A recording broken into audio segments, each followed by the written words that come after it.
The story begins with a man named Tim rummaging through boxes, looking for something.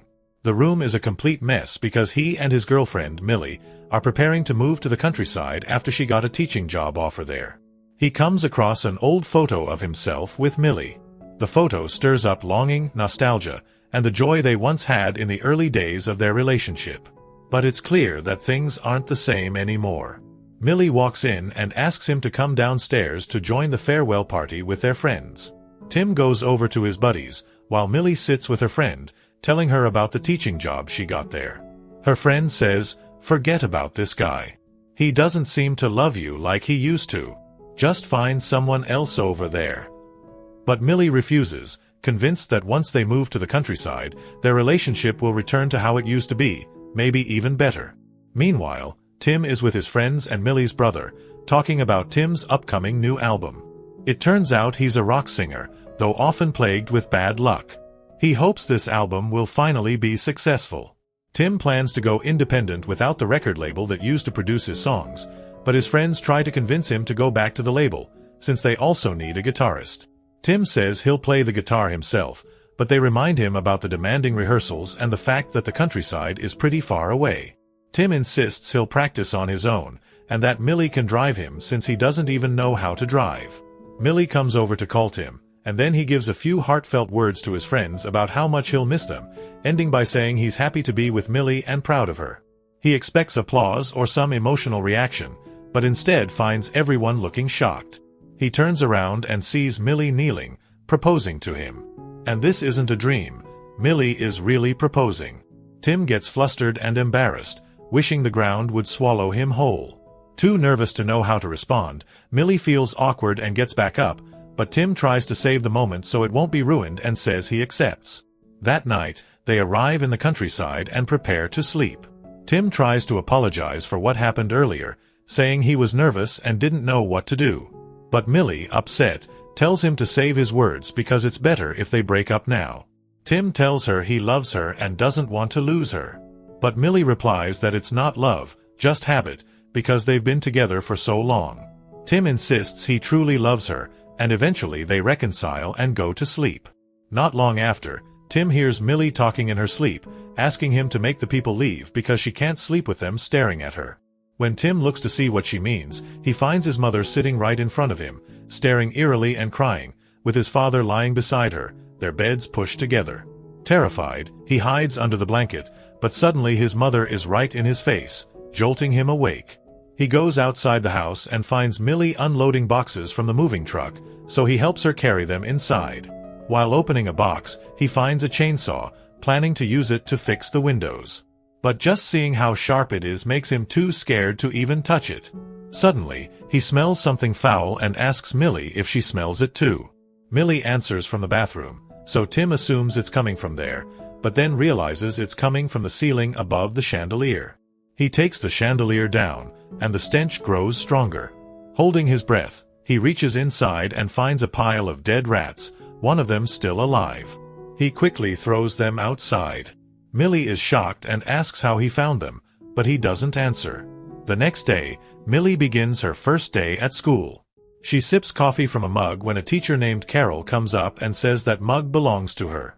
Millie apologizes, saying she didn't know. Then a man named Jimmy steps in to ease the tension, saying Carol easily gets annoyed when someone takes her things. Jimmy introduces himself, saying he's glad Millie agreed to work there, even though she had been at a prestigious school before. Millie replies that she wanted to help the kids here and focus more on their education. Jimmy asks if she lives alone, and she says she's living with her boyfriend. When he hears her address, it turns out he's their next-door neighbor. The school bell rings, so he excuses himself. That night, Tim is practicing for his gig when Millie walks in and asks if the internet has been installed yet. Tim says the technician will come next week, then asks if she'll be able to drive him to his gig on Thursday. Millie says she can only take him to the station, the rest he'll have to handle on his own. He suggests they go for a walk tomorrow, and the next morning they actually head out to explore the forest. But the forest feels too small. Tim spots a path lined with hanging bells and says they should go that way since the weather is nice. They'll just walk a bit and come right back. Millie agrees, but suddenly heavy rain pours down and they get lost. Millie gets angry, blaming him. Tim pulls out his phone to use a compass app, but he doesn't even know how to use it. He says they should head north, but Millie prefers staying put so they won't get more lost. Tim ignores her and keeps walking until suddenly he falls into a pit. Millie tries to pull him out, but he's too heavy and they both end up falling in. His phone is gone, and when they try calling, there's no signal. Tim gets frustrated because his phone is important for the gig, and Millie gets upset that instead of checking if she's okay, he's only worried about his phone. They look around the strange place, full of bells like the ones they saw earlier. Millie is scared and says they should climb out quickly, but Tim says it's raining so they have to wait. Tim lights a lighter and starts breaking wood for a fire. Millie is surprised he even has a lighter, since he claims he's not a smoker. Tim dodges the question, saying this isn't the time to talk about it. The echo makes them realize the place is enormous. Millie says she's really thirsty, but Tim only has a little water left. He notices a puddle, drinks from it directly, and even refills the bottle. Millie looks disgusted but ends up drinking too. She asks again why he has a lighter, but Tim gets flustered and doesn't answer. Then he starts telling her about his childhood. His father once got mad because his room smelled bad and told him to clean it. After a few days, his father finally found a dead rat nesting above the chandelier. It was the source of the smell. Millie is shocked by the story. Then Tim adds that there's something else he never told her. Once, he smelled that same stench from his parents' bedroom. When he opened the door, he saw his mother smiling at him in a terrifying way, with his father already dead beside her. His mother hadn't realized his father was dead and continued living as if he were still alive until she completely lost her mind. Tim breaks down, and Millie feels sorry for him. They fall asleep, but later Tim wakes up unable to breathe, seeing Millie's face twisted into something horrifying. Then he wakes up, realizing it was only a dream. Millie finds his phone soaked. When they try to get up, they're shocked to find their legs stuck together as if glued. At first Tim thinks she's joking, but it's real. Their belongings are also stuck together. They struggle to climb out, their legs scraped and bruised. Back at the house, Millie puts her phone in rice to dry it, then asks Tim for a massage because her back hurts.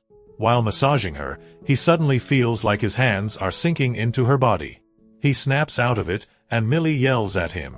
He apologizes, saying he's exhausted. Millie goes to get food while Tim showers. Alone, he starts feeling strange again. He decides to see a doctor. The doctor suspects it might be hereditary since Tim's mother was mentally ill. Tim says he already did tests back then and was confirmed healthy. The doctor says maybe he's traumatized, which causes him to panic when he's alone. He prescribes medicine to help him calm down. When the doctor hears his address, he says Tim is lucky to still be alive because a married couple once disappeared there without a trace. Tim looks them up, Carrie and Simon, and sees their photo. As he opens Carrie's profile, Millie walks in and sees it. She accuses him of looking at other women. Tim quickly explains it's a missing couple. He adds, "If I die, delete all my accounts so people don't snoop through my photos." Suddenly, there's a knock at the door. Millie opens it to find Jimmy, who stops by to say hello. Tim feels jealous, ready to explode with anger, thinking Jimmy is flirting with Millie. Millie tells Jimmy about the pit they fell into, and Tim says the place felt like a church.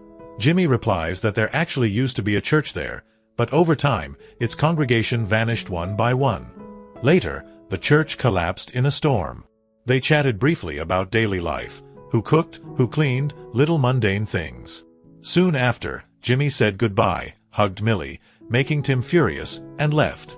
When the door closed, Tim muttered that Jimmy had an irritating aura and probably liked Millie. She didn't believe him. When Tim moved closer, their bodies stuck again, forcing Millie to pull away.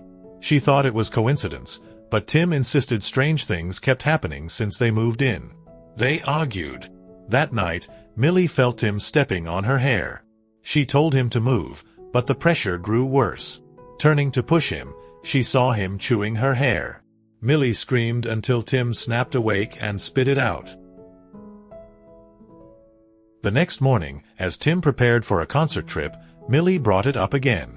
Annoyed, Tim said he wasn't aware and had already explained strange things in the house. After dropping him off, Millie told him not to return that night.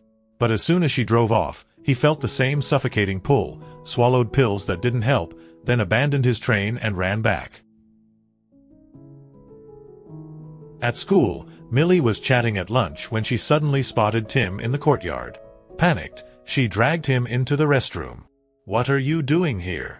Weren't you supposed to leave?" Tim admitted he missed her. As he leaned closer, his body clung again. Someone entered, so they hid. When Millie stepped out, she bumped into Jimmy with a child. Realizing she was in the men's restroom, he warned her to be careful. Before leaving, he noticed Tim's feet but said nothing. Back home, Millie scolded Tim, saying his recklessness could cost her job. Tim apologized, but her sharp words pushed him to shout that he'd given up his life just to move closer to her. Finally, Millie told him to leave. Tim refused, saying he couldn't breathe without her. Millie walked away to Jimmy's house to calm down. Jimmy offered her water and spoke of Plato's legend, everyone searches for their soulmate. He said Tim was hers and warned her not to let him go. Millie noticed 2 rings on his hand. Jimmy admitted he'd once been married. Just then, she spotted Tim outside and quickly left. Tim begged forgiveness, saying he had nowhere else to go. Taking her hand, they walked together. Strangely, Millie now felt the same dazed pull Tim had described. That night, Tim searched Carr's account and found the last photo of Carr and her husband taken at the same pit where he and Millie had fallen, a church bell in the background. Suddenly the internet cut, followed by loud knocks. Tim opened the door. It was Millie. She calmed him, saying it was another episode. She dismissed his claim the pit was the cause. Frustrated, Tim told her to touch his hand. Their palms stuck instantly. Millie, furious, told him to sleep in the guest room. When he asked her to stand, she found herself standing involuntarily. Tim said, "Weird, isn't it? You have to believe me." Millie muttered that her parents were coming soon and she didn't want him in the house. That night, they slept apart. But Tim woke, dragged uncontrollably toward Millie's room. At the same time, she was pulled toward him. Their hands fused into one. Terrified, they tried to separate until collapsing. By morning, Millie was taping their joined skin. She planned to saw them apart. Tim refused, then reluctantly agreed when the fusion deepened. She cut them free just in time. After breakfast, she left for Jimmy's, warning Tim to stay put. Instead, he grabbed a rope and flashlight, heading for the pit. At Jimmy's, Millie found the door open, the TV showing him in the church before a painting of fused bodies. She watched him perform a ritual, merging 2 souls by drinking water from the pit. She realized Jimmy had secretly given her that water earlier, explaining her strange behavior.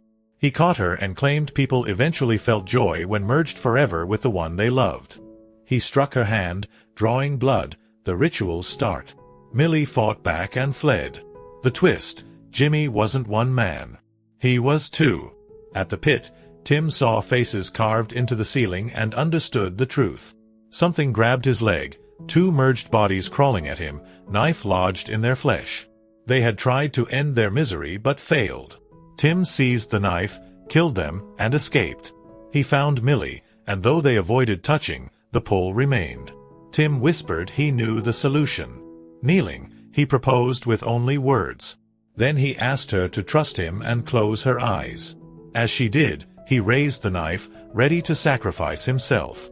But Millie was already bleeding, collapsing near death. She revived, realizing Tim couldn't live without her. They chose to merge rather than be torn apart. Tim played Millie's favorite song, the one meant for their wedding dance. Slowly they embraced, bodies fusing until they became one. Their last social media post was a countryside photo, like the couples before them. Days later, Millie's family came for lunch. They knocked on the door, now adorned with a church bell. When it opened, they were greeted not by children, but by Millie and Tim, fused as one. This movie shows how obsession and dependency can twist love into something dangerous. It warns that when people lose themselves completely in another, they risk destroying both their freedom and their humanity.